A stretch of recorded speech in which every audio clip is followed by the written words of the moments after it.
والصلاة والسلام على أشرف المرسلين سيدنا محمد وعلى آله وصحبه أجمعين وبعد. نوينا التعلم والتعليم، التذكر والتذكير، النفع والانتفاع، الإفادة والاستفادة، والحث على التمسك بكتاب الله وسنة نبيه والدلالة إلى الخير والدعاء إلى الهدى ابتغاء مرضات الله وقربه وثوابه. آمين اللهم آمين.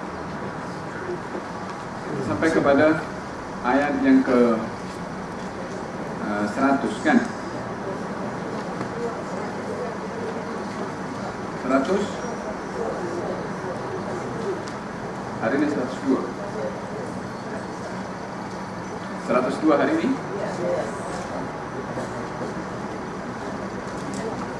Bisa dan bisa sudah. A'udzu billahi minasyaitonir rajim. قال لقد علمت ما أنزل هؤلاء إلا رب السماوات والأرض بصائر وإني لأظنك يا فرعون مثبورا فأراد أن يستفزهم من الأرض فأغرقناه ومن معه جميعا قلنا من بعده لبني إسرائيل اسكنوا الأرض فإذا جاء وعد الآخرة جئنا بكم لفيفا وبالحق أنزلناه وبالحق نزل وما أرسلناك إلا مبشرا ونذيرا وقرآنا فرقناه لتقرأه على الناس على مكث ونزلناه تنزيلا. 102. Berkata Musa, sesungguhnya engkau mengetahui bahwa tiada yang menurunkan ayat-ayat itu melainkan Tuhan langit dan bumi sebagai keterangan atas kebenaranku. Sesungguhnya aku menyangka engkau, wahai Fir'aun, seorang yang binasa. Fir'aun hendak mengusir mereka, Bani Israel, dari bumi Mesir. Kemudian kami tenggelamkan dia dan orang-orang yang bersamanya semuanya. Dan berkata kami sepeninggalan Fir'aun kepada Bani Israel, tinggallah kamu wahai Bani Israel di bumi ini, maka apabila datang janji akhirat kami kumpulkan kamu sekalian. Dan dengan kebenaran kami turunkan Al-Quran, dan dengan kebenaran ia turun. Kami tidak mengutus engkau wahai Rasulullah melainkan untuk memberi kabar gembira dan kabar takut atau peringatan. Dan Al-Quran ini kami turunkan beransur-ansur supaya engkau bacakan kepada manusia dengan perlahan-lahan, dan kami turunkan ia sedikit demi sedikit. Kita dalam ayat yang lalu menceritakan tentang satu umat sebelum Rasulullah Shallallahu Alaihi Wasallam, dan ianya adalah merupakan golongan atau umat yang paling banyak diceritakan oleh Allah dalam Al-Quran di banyak surat, yaitu berkaitan dengan Bani Israel, atau secara khususnya berkaitan dengan Nabi Musa dan Fir'aun. Banyak dalam beberapa surat Allah ceritakan tentang Nabi Musa dengan Bani Israel, atau Nabi Musa dengan Fir'aun. Yani tiga sentiasa diulang-ulang ceritanya oleh Allah Subhanahu wa Ta'ala dalam Al-Quran Al-Karim, disebabkan oleh kerana yang berlaku pada ketika itu adalah menjadi pengajaran, iktibar kepada apa yang berlaku di zaman Rasulullah Sallallahu Alaihi Wasallam. Sebab dalam peredaran, perputaran dan peralihan serta perubahan generasi kepada generasi adalah generasi yang akan datang itu mesti mengambil iktibar daripada generasi yang sebelumnya, oleh kerana apa yang berlaku pada generasi sebelum kita adalah perkara yang sama boleh berlaku pada generasi kita. Ini sejarah macam tu. Yani tak ada suatu perkara yang semuanya baru, yang hanya berlaku pada zaman itu saja, tak berlaku kepada kita. Kalau apa yang berlaku di zaman itu tak ada kaitan dengan apa yang berlaku di zaman kita, buat apa Allah ceritakan tentang kisah zaman dahulu kalau kita tak boleh ambil iktibar? Kalau perkara itu tak boleh berlaku di zaman kita, buat apa Allah ceritakan dalam Al-Quran Al-Karim? Tapi Allah kisahkan disebabkan apa yang berlaku kepada mereka adalah boleh berlaku kepada generasi yang akan datang. Sifat degil, tidak mahu menerima kebenaran, sifat memerangi kepada agama Allah, sifat ingkar kepada agama Allah, sifat mengancam kepada orang-orang berjalan di dalam agama Allah. Semua itu berlaku di zaman dahulu dan berlaku di zaman kita sekarang. Maka oleh karena itu Allah Subhanahu wa ta'ala menceritakan apa yang berlaku di zaman itu dan hukuman serta azab yang Allah beri kepada mereka disebabkan degilnya mereka adalah perkara yang sama boleh diberikan oleh Allah kepada umat dan generasi zaman kita sekarang ini bila mana mempunyai perangai yang sama dengan umat yang sebelum kita.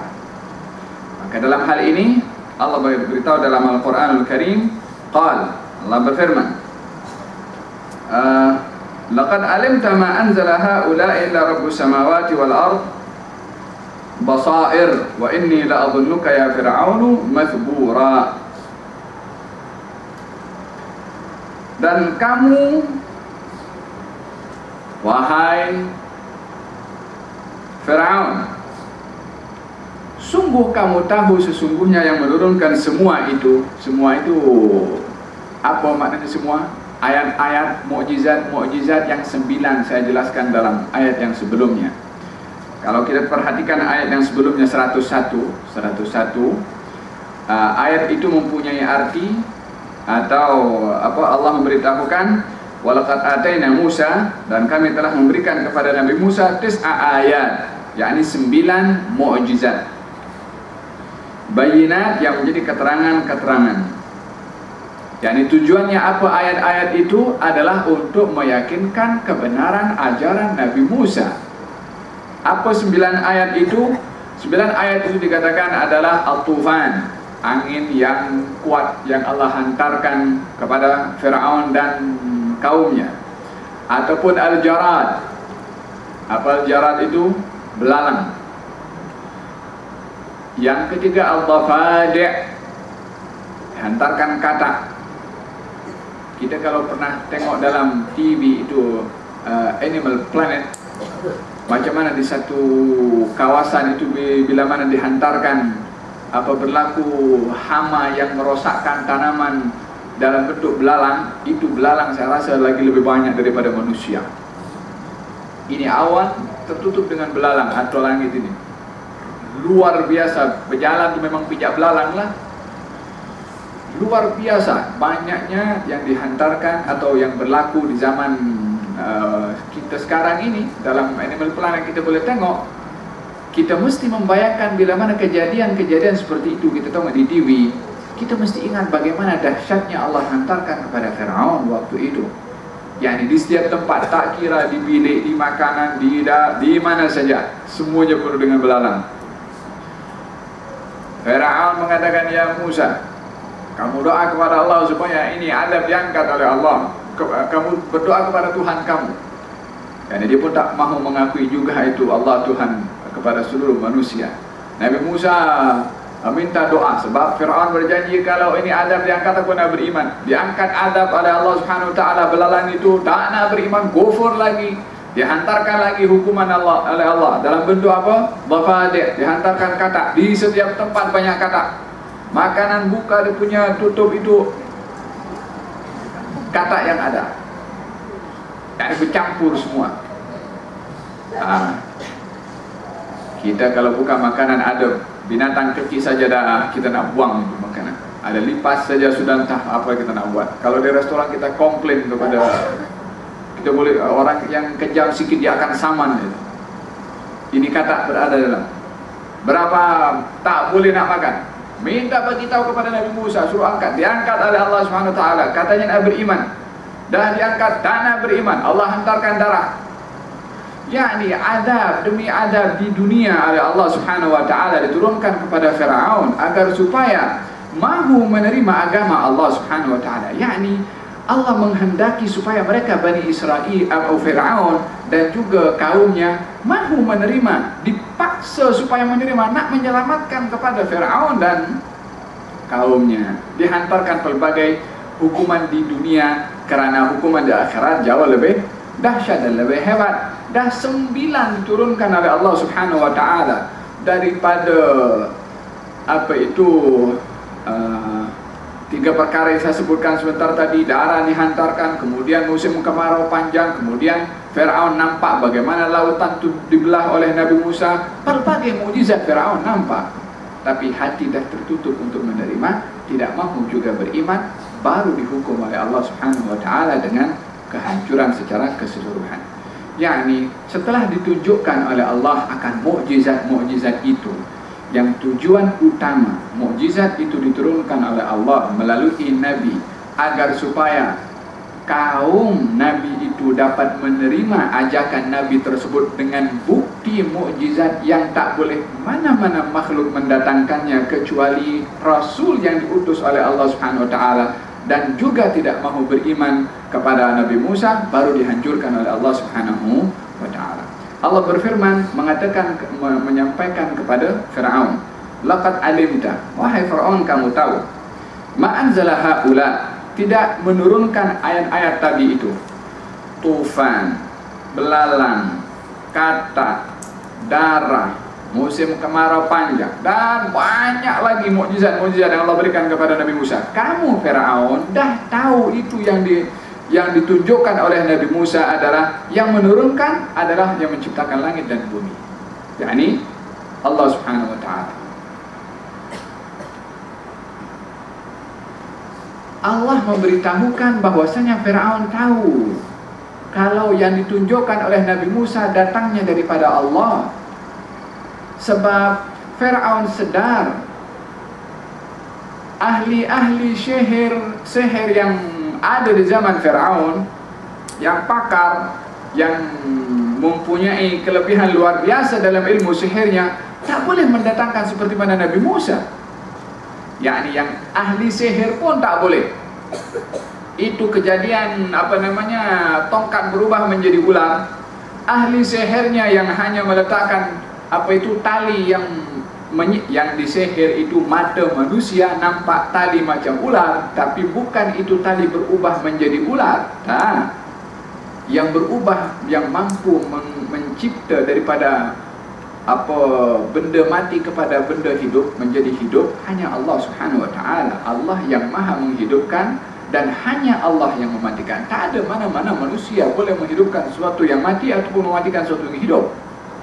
Tak ada perbuatan manusia untuk membunuh sebab, tapi bukan dia yang mematikan. Makanya dalam hal ini perubahan tongkat kepada ular, perubahan daripada benda mati menjadi benda hidup, dan itu tak boleh dilakukan oleh tukang sihir. Lalu bagaimana tukang sihir itu melemparkan tali boleh menjadi ular? Bukan tali berubah menjadi ular, talinya tetap tali, mata orang nampak ular. Berapa banyak sekarang, namanya saja sekarang dalam itu punya program namanya silap mata. Namanya saja silap mata, itu orang dipotong itu macam macam potong betul, tipu punya. Namanya silap mata. Tak boleh orang mematikan atau menghidupkan kecuali Allah Subhanahu Wa Taala. Alhasil adalah Allah menceritakan dalam Al-Quran, fasahara a'yunan nas, maka tukang-tukang sihir itu menyihir mata manusia. Dia ada mantra-mantra sendiri, bacaan tah ilmu itu macam mana ilmu syaitan, menyihir mata orang supaya nampak sesuatu di luar hakikatnya. Tukang sihir itu ketika melemparkan tali, tukang sihir itu tahu kalau dilemparkan tali, dan tali itu tetap tali. Dia tak nampak ular karena tak mungkin dia sihir dirinya sendiri, dan dia tak akan mungkin menyihir mata tukang sihir. Sama-sama tukang sihir, silap mata, tukang silap mata adalah sama-sama pandai dalam ilmu silap mata. Jadi yang nampak ular orang-orang yang di luar situ, tapi tukang sihir nampak itu tali. Termasuk dalam hal ini Nabi Musa pada waktu itu pun takut ketika nampak tali macam ular. Apa maknanya? Mata Nabi Musa pun pada waktu itu terkena kesan sentuhan sihir, yakni ternampak sesuatu tali macam ular. Oleh sebab itu Nabi Musa takut. Baru Allah bagi tahu, jangan kamu takut. Larangan Allah kepada Nabi Musa, jangan takut. Nabi Musa tak mungkin takut kalau itu tali. Tapi nampak ular, baru di situ tabiat manusia ada. Tapi tukang sihir itu ketika nampak tongkat Nabi Musa berubah menjadi ular, dan itu real, nyata, dimakan itu tali tukang sihir. Yang pertama, tukang sihir itu melihat nyata perubahan tali itu tongkat menjadi ular. Yang kedua, tukang sihir nampak tali yang dilemparkan itu tali. Yang ketiga, kita tak pernah dengar ular makan tali, tapi ular makan ular ada, ya kan? Tukang sihir nampak tali dimakan ular. Orang lain nampak ular makan ular, tapi tukang sihir nampak ular makan tali.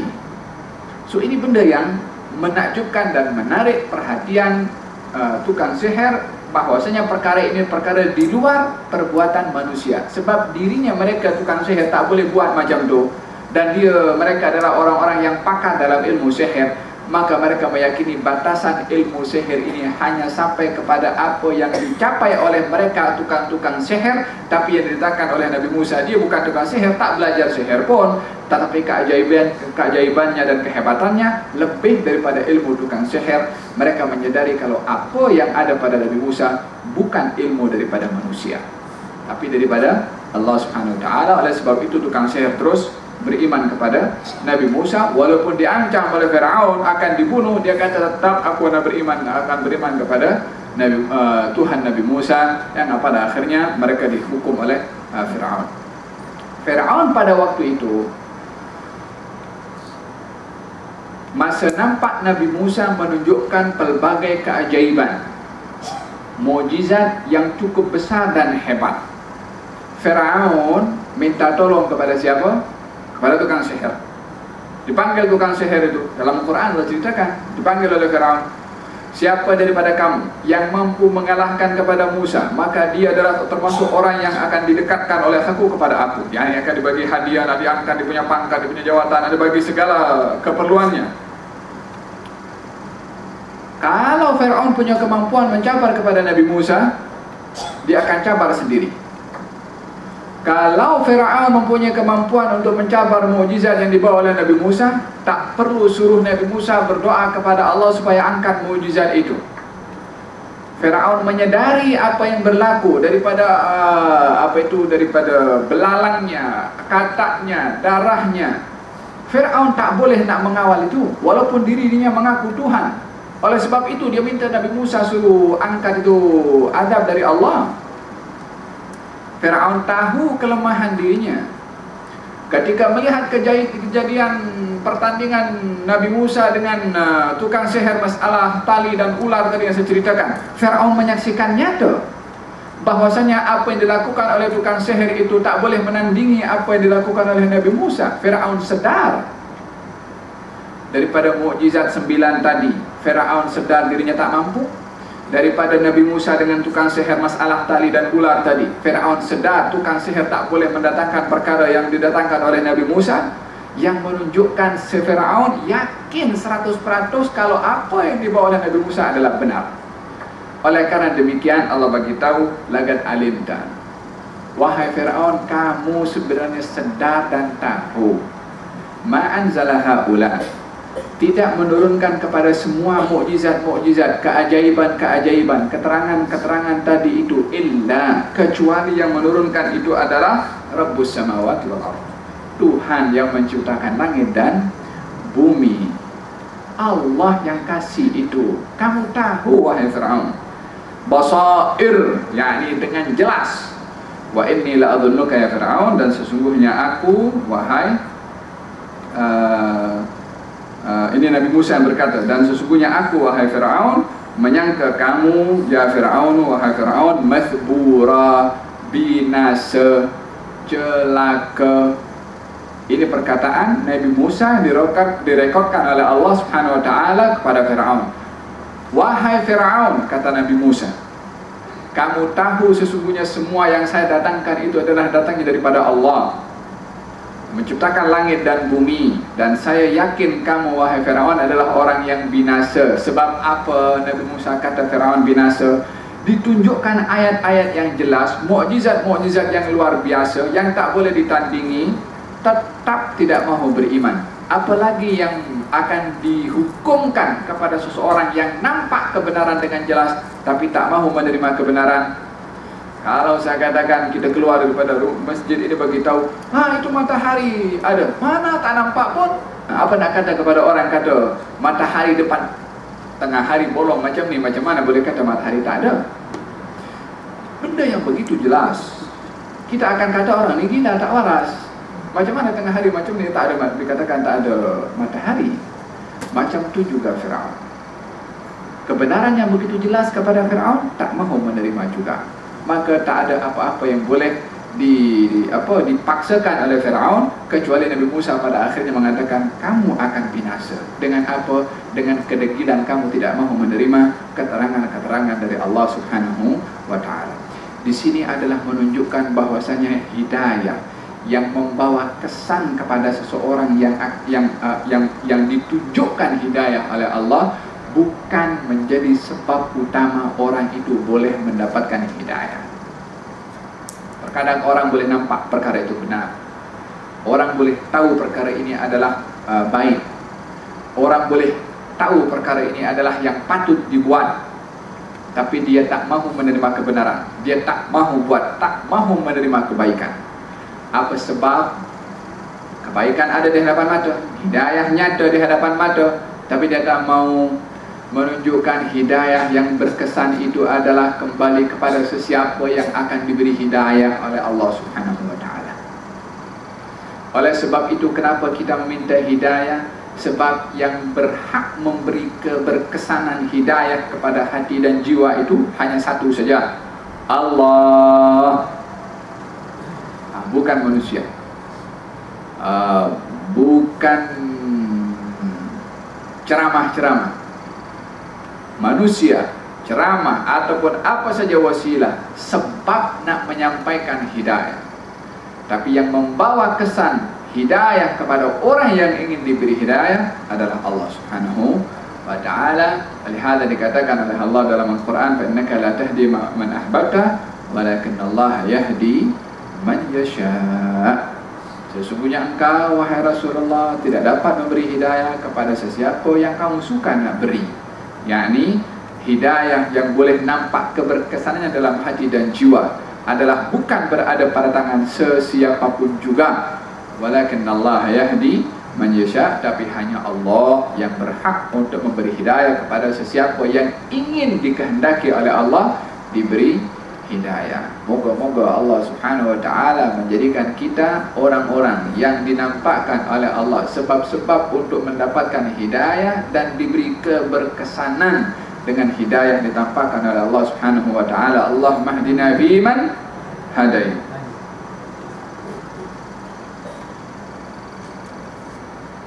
Fa'arada an yastafizzahum.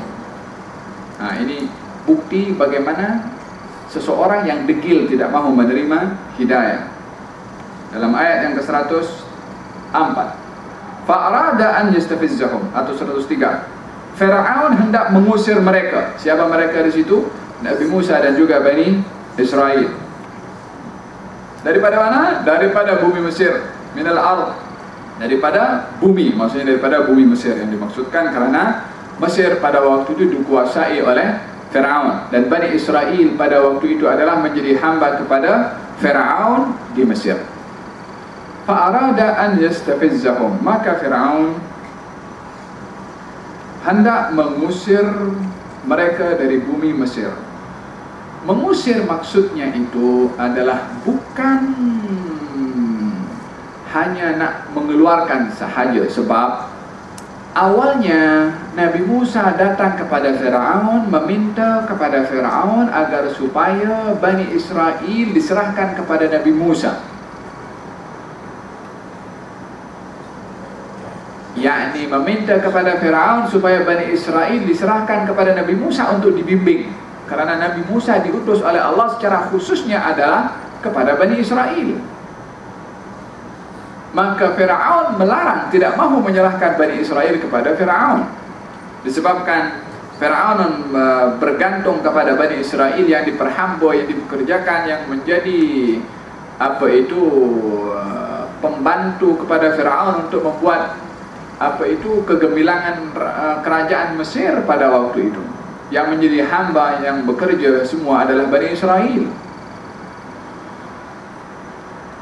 Tidak jauh daripada kita apa yang saya ceritakan sebelum ini, kekhawatiran Firaun akan munculnya seorang Bani Israel yang boleh menyebabkan keruntuhan kerajaannya melalui mimpi yang dinampak oleh Firaun, beribu bayi-bayi Bani Israel yang dibunuh oleh Firaun. Maka dalam hal ini Nabi Musa datang meminta Bani Israel. Firaun tak dibagi. Tapi saat dalam keadaan keajaiban-keajaiban yang dinampakkan oleh Allah melalui Nabi Musa, dan ramainya para tukang sihir beriman kepada Nabi Musa, maka pada waktu itu Firaun tidak mahu kaumnya terpengaruh, terpedaya dengan Nabi Musa. Maka Firaun ingin mengusir dan menghina kepada Nabi Musa dan Bani Israel. Allah berfirman, fa'arada an yastafizzahum, Firaun hendak mengusir mereka, yakni Nabi Musa dan Bani Israel, daripada bumi Mesir, agar supaya kaum Firaun tidak terpedaya, tidak terpengaruh dengan ajaran Nabi Musa. Kemudian kami tenggelamkan dia, yakni Firaun, dan orang-orang yang bersamanya semuanya. Yakni Nabi Musa sudah keluar pun daripada bumi Mesir. Fa asri bi ibadi laylan, Allah berfirman dalam Al-Quran, wahai Musa, bawalah hamba-hambaku itu, yakni Bani Israel, laylan, di waktu malam. Sebab apa di waktu malam? Sebab di waktu malam Firaun tidur, tenteranya banyak tidur, pengawalnya banyak tidur, kecuali yang sikit-sikit sajalah.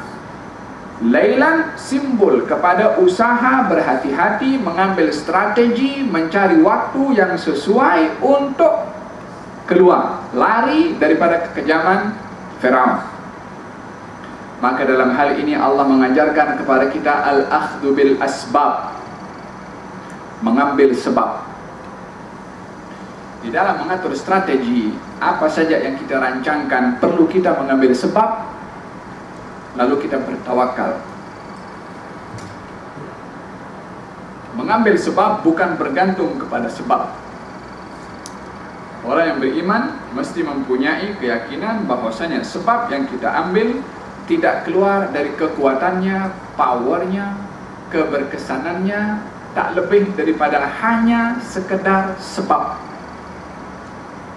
Bukan menjadi penentu daripada sebab yang kita ambil, mesti mendatangkan apa yang kita inginkan daripada sebab. Pening. Dia menyentuh kepada akidah. Contoh mudahnya macam ni. Kita bekerja untuk dapatkan rezeki, ya kan? Jadi yang kita cari itu rezeki. Dari kerja yang kita cari itu adalah gaji. sebabnya itu adalah kerja. Dengan kerja kita dapat gaji. Daripada gaji kita boleh tunaikan apa yang menjadi tanggung jawab kepada kita. Gaji itu hasil daripada kerja. Kerja itu sebab, gaji itu buah kepada sebab. Faham? Sebagai seorang beriman, kita tidak boleh meyakini bahwasanya tanpa kerja kita tak dapat rezeki.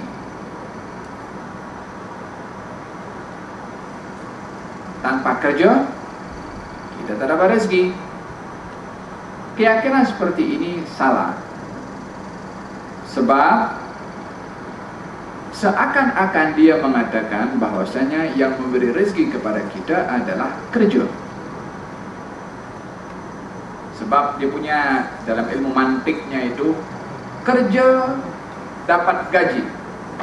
Sebaliknya tak kerja tak dapat rezeki. Yang betul adalah kerja sebab untuk dapat rezeki. Kalau tidak kerja, dia meninggalkan sebab untuk dapat rezeki. Dia meninggalkan sebab untuk dapat rezeki. Saya pusing sikit ini supaya kita betul-betul paham akan hubungan kita dengan Allah melalui makhluk Allah Subhanahu wa taala atau sarana-sarana yang Allah cipta.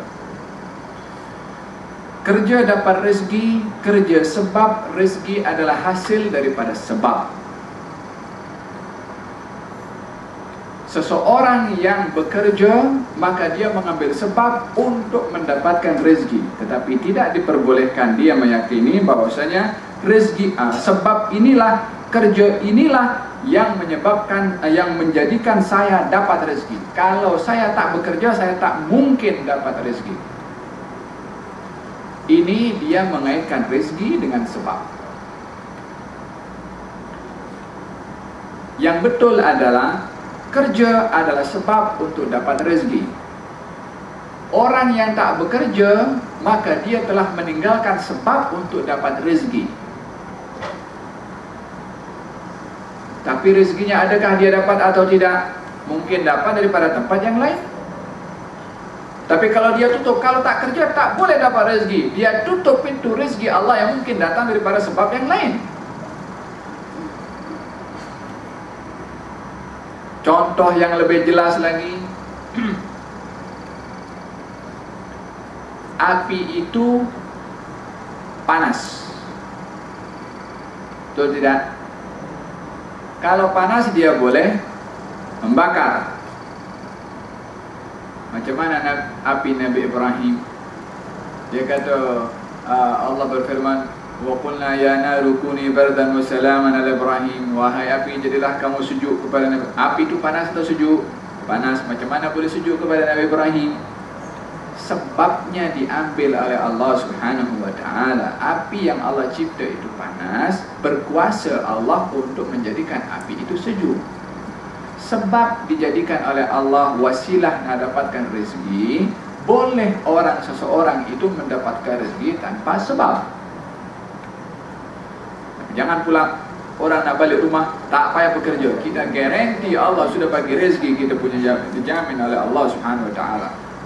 Undang-undang yang Allah tetapkan kepada manusia adalah undang-undang sebab dan musabab, cause and effect. Betul tidak? Kami orang putih sikit. Tapi bukan bergantung.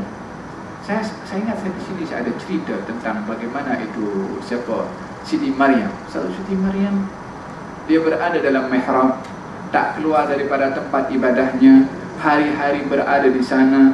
Nabi Zakaria masuk biliknya, di situ ada makanan yang kat luar tak ada, tak orang jual pun tak ada, tak musim pun. Adakah Siti Maryam keluar bekerja? Wailah ada duit dia nak pergi kedai pasar nak beli barang. Kalaupun keluar, di luar tak ada. Tak ada orang jual. Ditanya oleh Nabi Zakaria, macam mana kamu boleh ada makanan di sini? Anna laki hadha, macam mana kamu dapatkan ini? Dijawab, huwa min indillah, itu datang daripada Allah. Inna Allah yarzuqu man yasha bi ghairi hisab. Allah bagi rezeki kepada siapa yang dikehendaki tanpa hisab. Rezeki dapat tak dapat? Dapat. Kerja tak kerja? Tak kerja pun. Tak keluar pun, tak beli pun.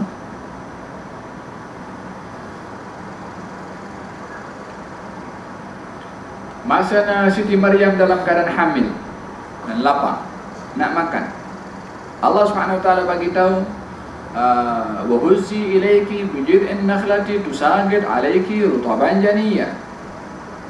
Hai Maryam, kau pergi pokok korma itu, gerakkan pokok korma itu, maka akan jatuh daripada pokok korma itu buah korma dan kamu boleh makan. Pokok korma itu, kita satu jamaah sini semua nak kasih gerak itu pokok korma, tak akan bergerak pun. Seorang wanita hamil disuruh kasih gerak pokok korma, pokok korma tak akan bergerak. Tapi Siti Maryam sedar bangkitnya dia untuk nak menggerakkan pokok korma, dalam keadaan logiknya berkata pokok korma itu tak akan bergerak. Dirinya sedar dan paham kalau dia bangkit nak kasih gerak, bukan nak bergantung kepada kekuatan dirinya nak kasih gerak, karena dirinya tahu pergerakan atau tangan tak boleh nak kasih gerak pokok korma. Tapi dia meyakini kalau bangunnya Siti Maryam nak kasih gerak sebagai sebab dan usaha. Tapi yang menjatuhkan pokok korma itu Allah Subhanahu wa ta'ala. Macam tu juga, kerja sebab, berniaga sebab, tapi yang memberi rezeki. Kalau kita berniaga, yang menggerakkan si fulan datang untuk membeli siapa? Allah Subhanahu wa ta'ala. Kalau kita bekerja, yang menggerakkan kita untuk register di tempat kerja ini siapa? Allah Subhanahu wa ta'ala. Yang menggerakkan itu, yang interview kepada kita untuk menerima kita punya application siapa? Allah Subhanahu wa ta'ala. Yang bagi rezeki kepada orang yang bagi kepada kita siapa? Allah Subhanahu wa ta'ala. Lalu apa yang dibuat oleh manusia? Lupa manusia, mendakwa dirinya yang berkuasa, mendakwa dirinya yang pandai, mendakwa ke skill yang ada pada otaknya, itulah menyebabkan dia menjadi orang yang hebat. Lupa kepada yang memberikan. Demikian manusia. Fahamtum? Lihada fa'arada an yastafizahum, maka Fir'aun kenapa saya pusing jauh di situ?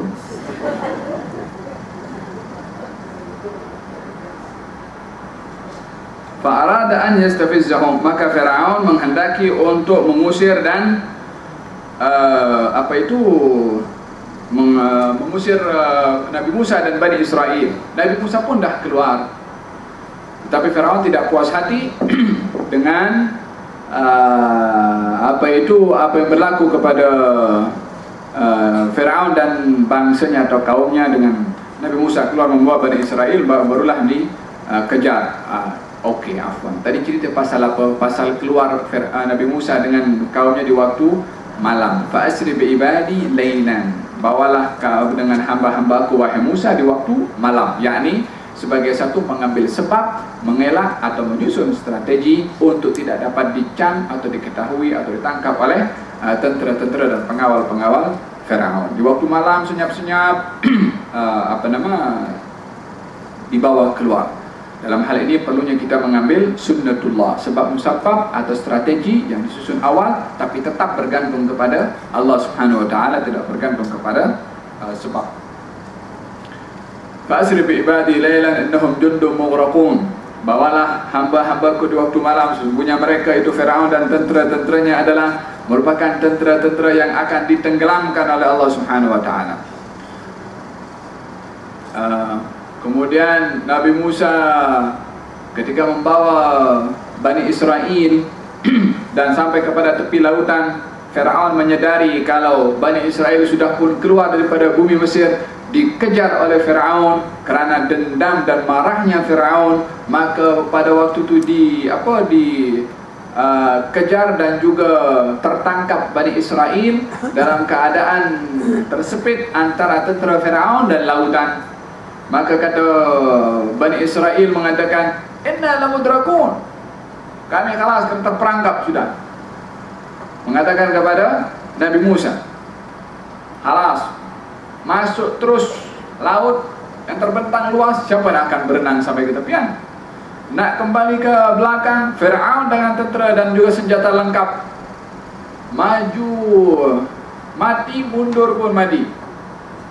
Inna lamudrakun. Secara hukum sebab, ya, dah tak ada jalan lagi.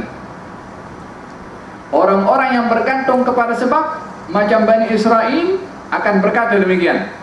Bahkan tak cukup daripada itu,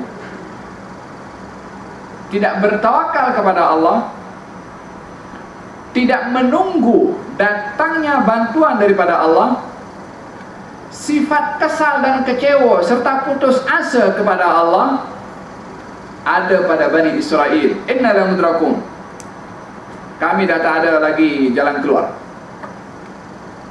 Pula lebih teruk daripada itu, Nabi Musa dipersalahkan. Ya Musa, kata Bani Israel, kami ini terhina sebelum kamu datang dan terhina setelah kamu datang. Tak ada beza, kamu datang, kamu tak datang, kami disusah. Nabi Musa disalahkan. Nabi Musa menjawab, ini orang yang beriman kepada Allah, yang tidak bergantung kepada sebab dan tidak melihat kepada kenyataan yang ada di hadapan mata sebagai penghukum akan nasib yang akan menimpa kepada dirinya. La. Apa yang nampak didapat di hadapan mata ini adalah sebab, bukan menjadi penentu kepada nasib apa yang kita mesti terima. Yang menentukan Allah subhanahu. Ini semua cakrawala ini diatur oleh Allah. Nabi Musa menjawab, kalla inna ma'iya rabbi sayahdin.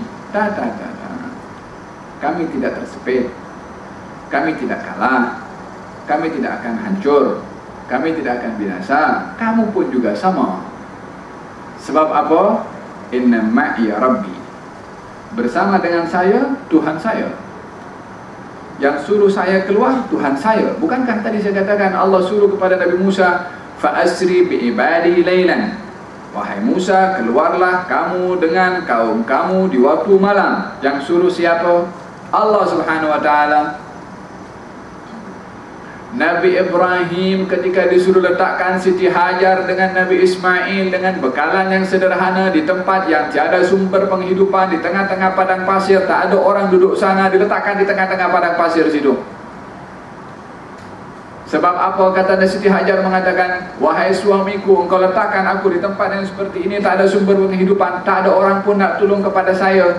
Yang suruh kamu letak saya di sini kamu atau Allah subhanahu wa ta'ala? Nabi Ibrahim menjawab, Allah subhanahu wa ta'ala. Siti Hajar menjawab, kalau begitu dia tidak akan hampakan dan tidak akan biarkan saya binasa.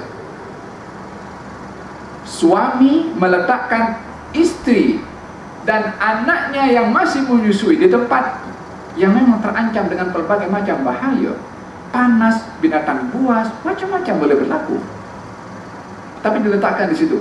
Pasal apa? Yang suruh Allah subhanahu wa ta'ala. Allah bila mana menyuruh kepada seorang hamba atau berbuat sesuatu, serahkan semua apa yang akan ditentukan oleh Allah. Manusia tak punya hak nak menentukan nasib untuk dirinya. Siti Hajar yang tahu dirinya lemah, seorang perempuan menyusui lagi, bertanya, siapa yang suruh kamu? Allah kata kamu. Dia beritahu Allah keyakinannya kepada Allah yang boleh mendatangkan bantuan dan pertolongan daripada sumber di luar jangkauan manusia. Dia mengatakan, kalau begitu Allah tak akan tinggalkan kami. Pergilah kamu wahai Ibrahim, menggantungkan ketergantungan mutlak kepada Allah di saat akal pikiran manusia tak mampu nak mengawal.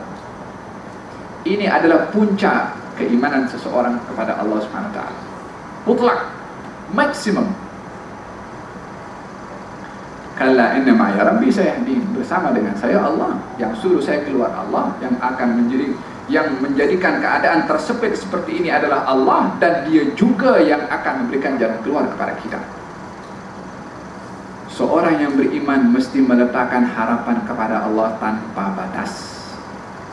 baru dia itu adalah seorang yang mutlak imannya kepada Allah Subhanahu wa ta'ala. Dah tak boleh dah. Dah kalau tak boleh, memang tak akan boleh. Selagi ada ruang, dan ruang itu memang pun tak pernah ditutup untuk berharap, jangan sekali-kali anda menutup harapan anda kepada Allah. Harapan kepada Allah mesti sentiasa terbuka, walaupun anda berada dalam keadaan sakaratul maut. Dan itu adalah masa yang paling penting untuk seseorang, bukan hanya sekedar harapan, tapi mempunyai baik sangka yang tak pernah dia rasa baik sangka kepada Allah kecuali pada saat dia dalam keadaan sakaratul maut. Mesti itu keadaan yang mesti dia punya harapan ataupun baik sangka kepada Allah yang terbesar di dalam hidupnya, karena dia akan diberi sesuai dengan apa dia punya prasangka kepada Allah Subhanahu wa ta'ala. Inna lamudrakun, kata Bani Israel, lah khalas, kami dah tak boleh nak ke mana dah. Masuk nak menyeberang lautan mati, nak berhadapan kepada Firaun pun mati, keluar daripada mulut harimau masuk kepada mulut buaya. Mentaliti orang yang menggunakan akal dan menuhankan akal, bergantung kepada akal, akan berhenti sampai batasan kemampuan akal. Tapi orang yang mempunyai pemahaman akal fikiran kepada Allah, yang menciptakan akal, yang memberi akal pemahaman, yang memberi akal itu pemikiran, memberikan akal keyakinan, dia akan mengatakan Allah berkuasa di atas segala kemampuan akal. Apa yang dipahami oleh akal, bukan itu yang merupakan penghujung, tapi Allah boleh menciptakan di luar kemampuan akal. Faham dong? Maka dalam hal ini seseorang mesti mempunyai keimanan yang mutlak tanpa sempadan kepada Allah, mempunyai harapan kepada Allah tanpa batasan, mempunyai keyakinan bahwasanya segalanya adalah yang mengatur Allah Subhanahu wa ta'ala, tanpa dia komplain, protes, ataupun mempunyai makna yang negatif atau memahami dengan negatif pada Allah Subhanahu wa ta'ala.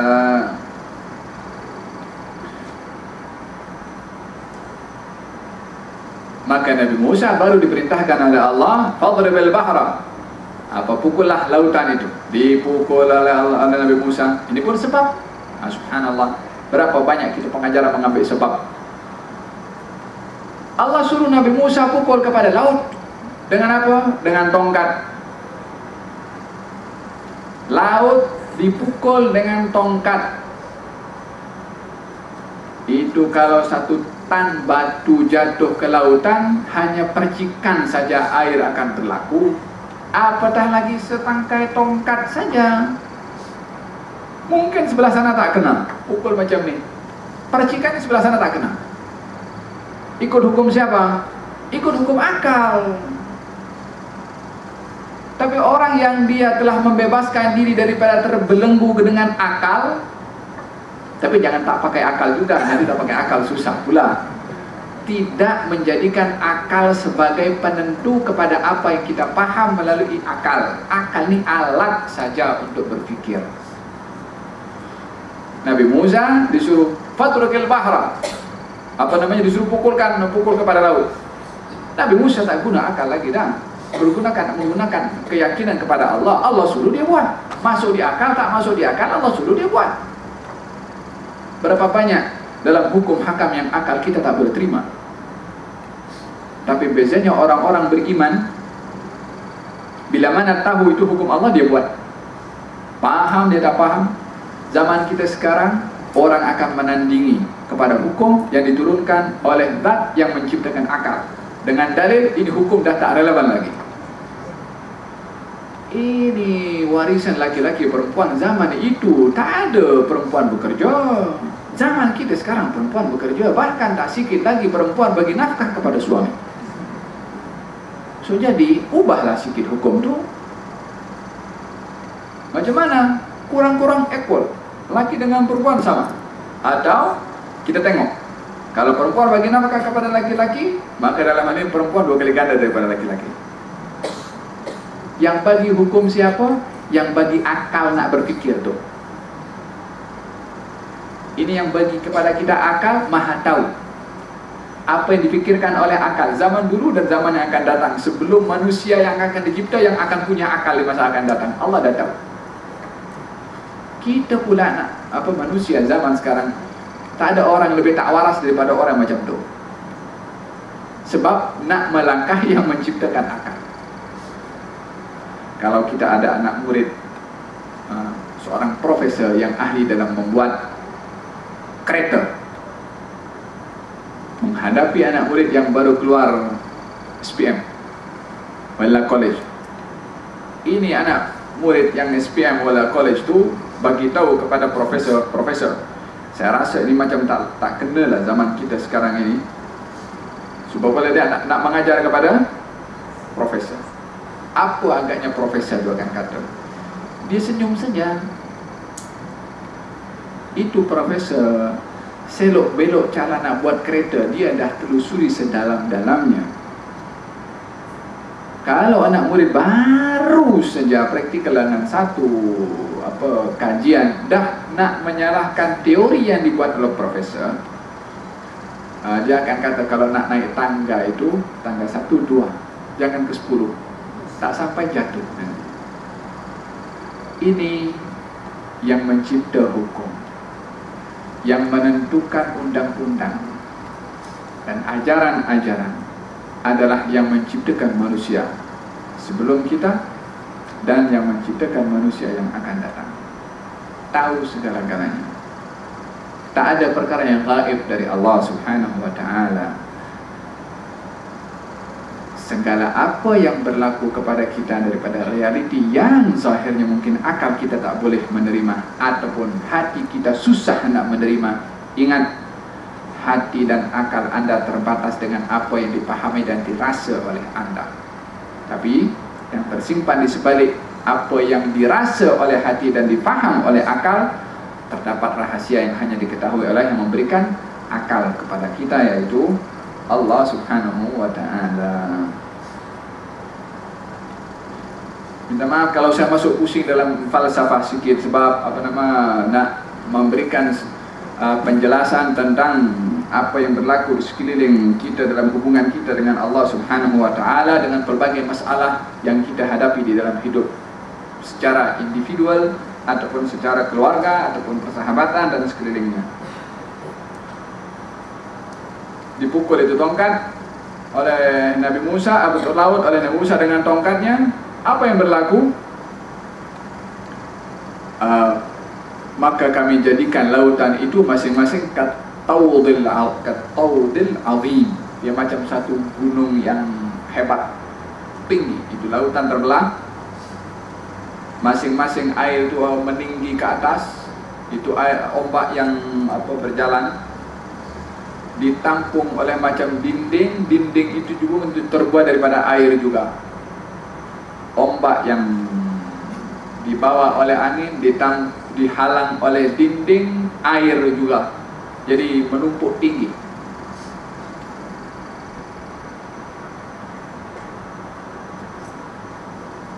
Kemudian itu tongkat yang dipukulkan oleh Nabi Musa kepada lautan, yang dipukul di sini, tapi yang terbelah itu air 12 lorong. Yani ada 12 belahan, laluan atau lorong, yang setiap lorong dipisah oleh air yang meninggi macam gunung. Ikut hukum logik, air itu tak boleh berdiri macam tu, kecuali kalau dibatasi, ada sesuatu yang membatasi kepada air. Itu ikut hukum logik. Tapi yang menciptakan akal beritahu kepada air, kali ini kamu tidak boleh jadi macam mana aku cipta kamu pada awal, yakni yang mesti menyatu dengan yang lain. Macam ini kamu kena mesti istimewa, buat apa yang aku suruh. Meninggilah kamu, meninggi semua. Itu air menjadi 12 lorong, di antara lorong satu dengan lorong yang lain dipisah oleh air sendiri. Yang air itu masih mengalir, bukan membeku. Kenapa 12 lorong? Karena Bani Israel terdiri daripada 12 keturunan. Masing-masing keturunan Bani Israel lalu kepada lorong yang disediakan. Masing-masing lalu di lorong itu untuk bahkan lebih daripada itu, pasir air yang pasir laut yang di bawah itu, yang selalunya pasir itu basah kan karena terkena air. Allah hantarkan angin untuk nak mengeringkan itu pasir. Pasal apa dikeringkan? Supaya berjalannya itu tidak terlalu tak becek lah, tak masuk, tak tenggelam ke dalam itu. Kalau tenggelam ke dalam kaki susah nak melangkah, Allah kasih kering. Subhanallah. Apalagi yang meragukan kita untuk meyakini kepada kekuasaan dan kekuatan Allah Subhanahu wa taala dan jalan keluar yang akan diberikan oleh Allah kepada siapa yang dikehendaki oleh Allah. Pengajaran berlaku kepada Nabi Musa, tapi bukan terhad kepada Nabi Musa. Memang mungkin bentuknya berbeza, mungkin tidak akan ada lagi laut akan dibelah, mungkin, Allahu a'lam. Tapi masalahnya adalah dalam apa yang dikisahkan, bukan dimaksudkan jalan keluar dalam bentuk kalau kita dalam keadaan terjepit ketika berhadapan dengan lautan. Intinya Allah jadikan jalan keluar kepada Nabi Musa dalam keadaan yang Nabi Musa hadapi pada waktu itu. Setiap orang beriman bila mana menghadapi masalah, Allah boleh datangkan jalan keluar dengan cara yang Allah suka. Tetap jalan keluar datang daripada Allah Subhanahu wa taala. Kemudian Nabi Musa berjalan dengan dengan Bani Israel semuanya, masing-masing ke lorong. Sebab ramai, ini bukan 10 orang, ramai Bani Israel. Oleh sebab itu dibuat 12 lorong supaya mudah nak lalu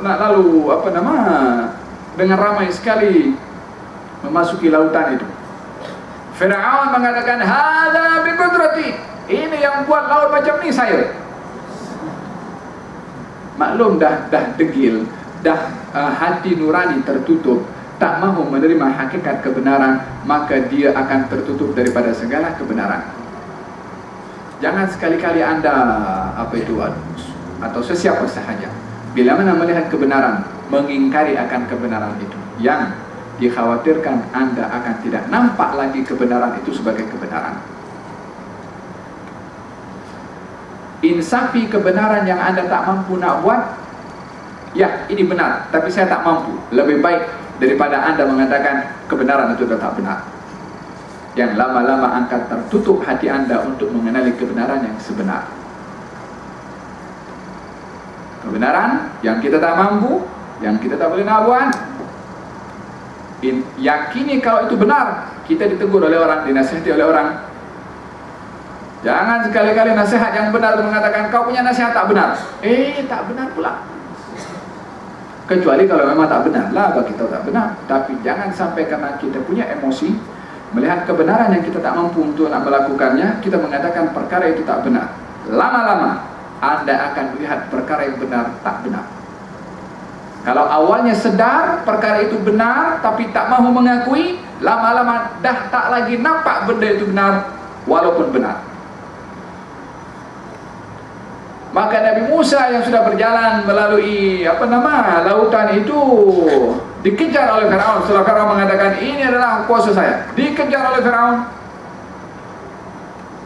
Maka ketika dikejar oleh Firaun dan tentera-tentera Firaun masuk melalui setiap lorong yang dilalui oleh Nabi Musa dan Bani Israel, maka Nabi Musa ingin memukul balik lautan itu supaya menyatu lagi. Allah berfirman, "Fatrukil bahra rahwan." Biarkan lautan itu tetap meninggi macam tu. Jangan risau kamu. Wahai Musa, kamu risau untuk Firaun dapat mengejar kepada kamu dan membantai kepada kamu. Itu kamu yang nampak. Biarkan kami yang berbuat. Dibiarkan itu lautan oleh Allah Subhanahu wa taala meninggi sampai Firaun pun masuk dalam, sampai tengah-tengah, dibiarkan. Nabi Musa khawatir, Nabi Musa risau. Wajar pun risau karena bahaya datang.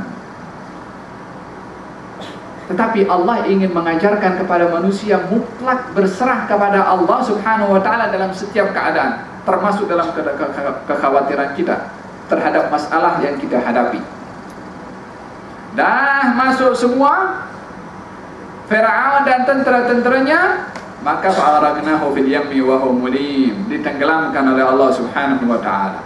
an bakrati abihim, daripada A sampai Z tentera Firaun semua dihancurkan oleh Allah. Itu Mesir kosong daripada tentera pada waktu itu. Kalau pada waktu itu Nabi Musa memukul kepada tongkatnya mengikut apa yang dipaham oleh Nabi Musa untuk menyelamatkan diri daripada kejaran Firaun, yang pada waktu itu yang masuk ke dalam lautan Firaun dan sebahagian tenteranya, maka yang akan tenggelam adalah Firaun dan sebahagian tenteranya. Tapi Allah mengatakan biarkan lautan itu macam tu. Aku nak tunggu mereka semua masuk dalam laluan lautan tu, lepas tu semuanya aku tenggelamkan. Allah bila mana menghancurkan kepada setengah kaum yang degil kepada Allah, fadamarnahum tadmira. Bila mana ingin dihancurkan oleh Allah, akan dihancurkan sehancur-hancurnya. Ini adalah yang paling berat hukuman dari Allah Subhanahu wa ta'ala kepada orang atau golongan-golongan yang dihukum dan diadab oleh Allah Subhanahu wa ta'ala. Dan pada waktu itu Firaun tak ada lagi lah. Firaun dan tenteranya hancur semuanya. Mesir pada waktu itu kosong daripada tentera. Baru setelah Nabi Musa sudah diselamatkan oleh Allah Subhanahu wa ta'ala dengan Bani Israel, Allah Subhanahu wa ta'ala berfirman, apa itu? Wa qulna, dan kami, Allah berkata, min ba'dihi, yakni setelah kami binasakan Firaun, li Bani Israel, kami menyuruh dan berkata kepada Bani Israel, tinggallah kamu di bumi ini, ya Bani Israel, ya pengikut Nabi Musa, wahai yang beriman kepada Nabi Musa. Walaupun ayat ini seruan daripada Allah kepada Bani Israel, tapi maksudnya adalah makna yang terkandung dalam ayat itu adalah menyeluruh kepada seluruh umat manusia. Sebagaimana saya katakan, ikatan perkara sejarah yang berlaku di zaman dahulu mempunyai hubung kait dengan zaman kita sekarang dan masa akan datang. Waqulna, Allah berfirman, min ba'dihi, setelah tenggelamnya Firaun, li Bani Israel, kami berkata kepada Bani Israel, apa kata Allah Subhanahu wa ta'ala? Uskunu, tinggallah kamu wahai Bani Israel fil ardi, di bumi Allah. Yani, ya Bani Israel, kamu dahulu menjadi hamba, kamu dahulu diseksa, kamu dahulu dibantai, kamu dahulu dihina, kamu dahulu orang-orang yang menyebabkan kamu hina, memperhambakan, mengadam, menyiksa kepada kamu, kami dah hancurkan. Sekarang giliran kamu untuk memenuhi bumi Allah dengan kamu mengambil pengajaran bagaimana umat yang sebelum kamu itu, atau umat yang telah menyiksa, membunuh, menghina kepada kamu, aku dah hancurkan mereka. Sekarang giliran kamu untuk hidup di dunia ini, di bumi Allah ini. Apa kamu nak buat? Yang aku hancurkan, sebab perbuatan mereka itu, jangan kamu ulangi perbuatan sama dengan perbuatan mereka, yang kamu juga akan aku hancurkan. Tugasan bila mana sudah berpindah daripada satu orang kepada orang lain, orang itu pun akan dipertanggungjawabkan. Ya, ini hukum di dunia, hukum untuk orang mempertanggungjawabkan hubungannya dengan Allah, bukan nak orang nak leka-leka. Bukan setelah hancur Firaun dihancurkan, Bani Israel nak buat seronok mungkin. Nah, ini dugaan yang kedua sekarang akan diberikan oleh Allah Subhanahu wa ta'ala. Bila mana anda terselamat daripada satu dugaan, bukan bermakna dugaan itu sudah habis. Tak, anda terselamat daripada dugaan yang mengganggu, yang menyakiti, yang juga mungkin membebankan kepada anda. Bila mana beban itu dah tak ada, bukan bermakna anda tidak berdepan dengan dugaan. Bukan bukan bermakna anda dah terselamat daripada dugaan. Tak, masih ada dugaan yang lain. Terkadang dugaan dalam bentuk nikmat yang ada pada anda, terkadang dugaan dalam bentuk kenyamanan yang anda rasa, terkadang dugaan dalam kenikmatan yang anda dapat. Orang yang merasa dia terselamat daripada jirannya yang suka mengganggu, dia pindah, alhamdulillah, dah tak terganggu lagi. Orang yang terselamat daripada kawan yang suka ganggu di telefon, orang, walhasil macam-macam dugaan. Ini dalam yang simple-simple lah. Dan kiaskan kepada berbagai macam dugaan. Bila mana jiran anda yang suka mengganggu itu pindah tempat lain, Kawan yang suka mengganggu kepada Anda dah tak ada. Orang yang selalu menjadi beban kepada Anda dah tidak lagi membebankan kepada Anda. Bukan bermakna Anda dah selamat daripada dugaan itu. Alhamdulillah, memanglah Alhamdulillah terselamat daripada satu masalah settle. Tapi bukan bermakna kita dah terlepas daripada dugaan. Keadaan, ketiadaan, gangguan yang mengganggu kepada Anda itu bukan bermakna Anda sudah terselamat daripada dugaan. Tapi Anda sedang berhadapan dengan dugaan, yaitu nikmat yang Allah bagi kepada Anda dengan ketiadaan orang yang mengganggu kepada Anda. Wa nabluukum bisyarri wal khairi fitnah. Allah berfirman, kami akan duga kamu dengan perkara yang baik dan perkara yang buruk. Dugaan itu bukan hanya dalam keadaan buruk saja, bukan sakit saja, bukan bankrupt saja, bukan dengan orang tak bayar hutang saja, bukan dengan kita rugi dalam perniagaan saja. Dugaan itu terkadang dalam bentuk Anda dibagi nikmat banyak. Berniaga ini untung, bisnis ini untung lagi berlipat ganda. Kadang itu pun berupa dugaan. Jangan pula, alhamdulillah Allah sayang kepada aku banyak dibagi nikmat. Naam. Tapi bila mana Anda tunaikan itu hak nikmat, Allah sayang kepada Anda. Tapi kalau Anda semakin kedekut dengan nikmat yang Allah bagi, Anda diduga dengan perkara yang Anda tidak sedar.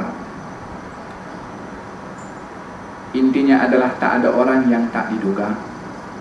Mau tak diduga, tunggu kita masuk syurga, tak ada dugaan di situ. Selagi masih di dunia, nyawa di kandung badan, masih akan tetap ada dugaan dari Allah Subhanahu wa ta'ala.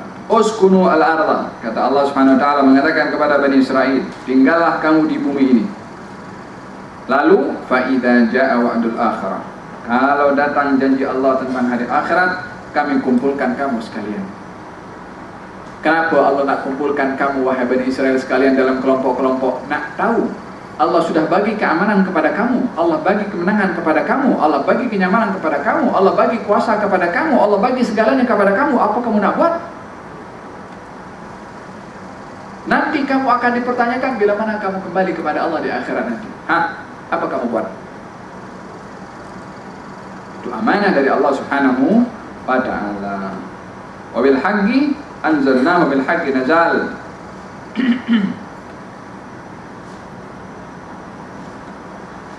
Dan dengan kebenaran kami turunkan Al-Quran, dan dengan kebenaran ia turun. Apa maknanya? Wabil haqqi, dengan kebenaran kami turunkan Quran, dan dengan kebenaran Al-Quran turun. Artinya Quran turun atau Al-Quran diturunkan dengan benar. Al-Quran diturunkan dengan benar, datangnya daripada Allah kepada Rasulullah melalui Jibril tanpa ada campur tangan sesiapapun juga, termasuk Jibril yang hanya sekedar membawa amanah Al-Quranul Karim. Artinya Quran itu datang dengan benar dari Allah Subhanahu wa ta'ala. Ini makna, dan dengan kebenaran kami turunkan Al-Quran. Wabil haqqi nazal, dan Al-Quran turun, dan dengan kebenaran Al-Quran turun. Tadi dengan kebenaran kami turunkan Quran, yakni Allah. Yani memang benar Quran datangnya daripada Allah. Wabil haqqi nazal, dan dengan kebenaran Al-Quran turun. Dinisbahkan kepada Quran, tadi dinisbahkan kepada Allah. Dengan kebenaran kami Allah turunkan Quran. Ini Allah menurunkan Quran. Yang kedua, Quran turun dengan kebenaran. Yang turun Al-Quran. Yang tadi yang menurunkan Allah Subhanahu wa ta'ala. Ini makanya dalam Al-Quran itu banyak perkara-perkara yang halus yang disentuh oleh Allah Subhanahu wa ta'ala dengan perbedaan dhamir, kata ganti. Kami turunkan Quran dengan benar, kemudian dengan kebenaran Quran turun. Apa bezanya? Kalau kami turunkan dengan Quran, kami turunkan Quran dengan kebenaran, artinya tak ada campur tangan selain daripada Allah Subhanahu wa ta'ala. Quran turun dengan kebenaran, isi kandungan Quran tak ada yang tak benar, semuanya benar.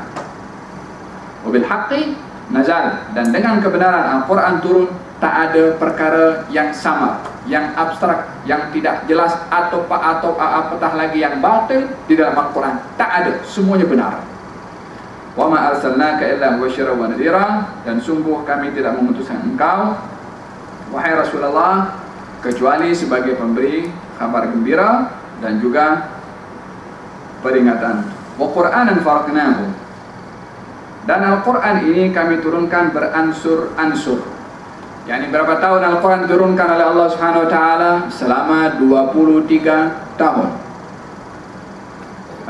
Mula daripada Nabi berusia 40 sampai Nabi berusia 63 tahun. Al-Quran tidak turun sekaligus dalam bentuk kitab macam itu. Tak, tapi beransur-ansur. Apa hikmah Al-Quran turun beransur-ansur? Yang pertama, agar supaya memudahkan kepada para sahabat dan umatnya mengambil iktibar daripada turunnya Al-Quran beransur-ansur supaya mudah untuk menghafal. Kalau dibagi terus macam ni, macam mana nak menghafal sebanyak ini? Tapi turun, sekali turun 10 ayat, 15 ayat, 20 ayat, 30 ayat, mudah untuk menghafal. Maka hikmah yang pertama, diturunkan Al-Quran secara beransur-ansur untuk memudahkan dihafal oleh umat yang pada waktu itu dikenali dengan umat yang ummi, yang tak pandai